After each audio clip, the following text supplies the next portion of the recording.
I literally had to, and this might seem insane, but this is why I think the show appeals to quite a few people, because normally in a show, they would have a story producer walk up to you, hold a camera, and be like, all right, you got 3 minutes. You're kind of the bad guy. Say roughly along these lines. Almost basically put words in your mouth. And then they'd go like person to person with like one camera.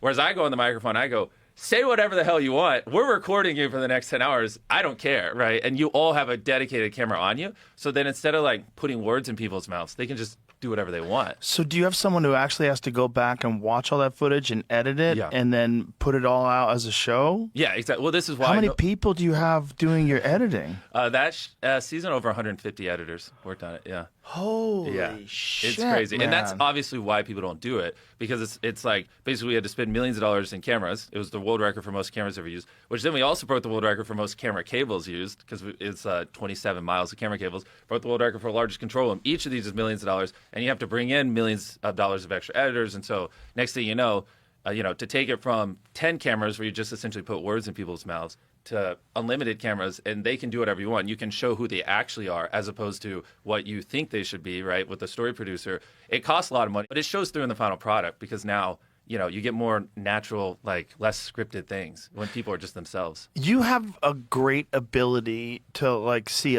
the big picture, and a great ability to put together things regardless of what the budget is, like regardless of how much money you're going to make, to do the best product.